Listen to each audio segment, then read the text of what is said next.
मेरा दृष्टिकोण, मेरी परिभाषा। कन्यादान महादान। महाराजा दयाशंकर चौहान का दरबार लगा हुआ है। अचानक दरबार में एक कन्या के साथ ऐसे दरवेश समान वृद्ध प्रकट होते हैं जिनका चेहरा अप्रतिम तेज से दमक रहा है।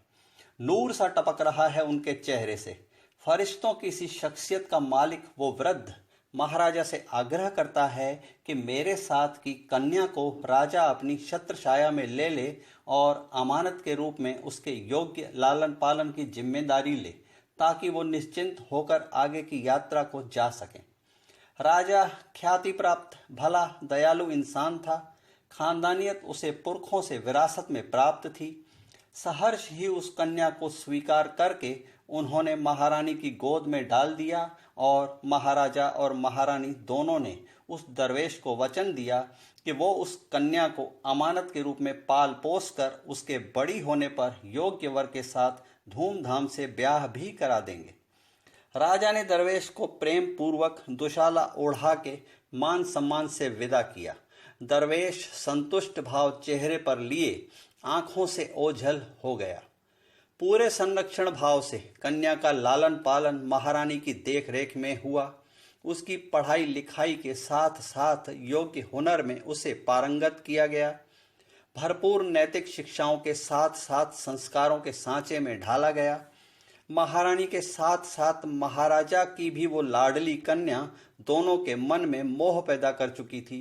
दोनों ही मोहग्रस्त शायद ये भूल चुके थे कि कन्या आखिर तो किसी की अमानत है जो आगे सुरक्षित और योग्य हाथों में सौंप देने के वचन के साथ उन्होंने जवाबदारी में ली थी।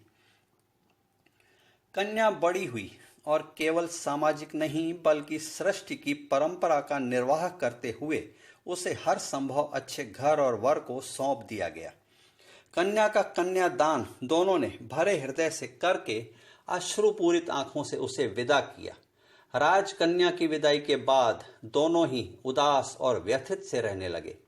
कन्या के प्रति मोहवश वो यहाँ तक विचारने लगे कि कन्या को अमानत के रूप में पाल पोस कर पराए हाथों में सौंप देने की परंपरा ही क्यों है। राजा का राजपाट से मन ही उचट गया था और राज्य युवराज को सौंप के विरक्त भाव से दुखी रहने लगे। अचानक एक दिन वो दरवेश राजा के सामने फिर प्रकट हुआ जो कन्या को छोड़ गया था। राजा के द्वारा आवभगत के बाद उसे कन्या से संबंधित पूरी जानकारी दी गई तो दरवेश अत्यंत प्रसन्न भाव से बोला, हे राजन, आपको माध्यम बनाकर मैं कन्या को जिस उचित स्थान पर पहुंचाना चाहता था वो वहां पहुंच चुकी है। अब अपने दायित्वों और जवाबदारियों का निर्वाह करते हुए, रिश्तों को निभाते हुए अपने धर्म का पालन करना ही उसकी नियति है।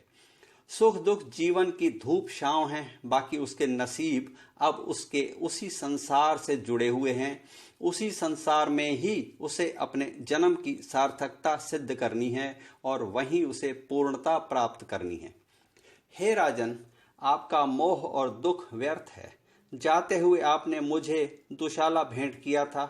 आप अपने अधिकार की वस्तुएं और धन दौलत दान स्वरूप बांटते रहते हैं, तो एक बार दी हुई वस्तु के प्रति फिर आपकी आसक्ति या मोह आप करते हैं क्या?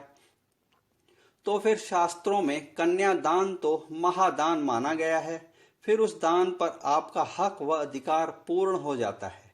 आप कुदरत की योजना में केवल माध्यम हैं।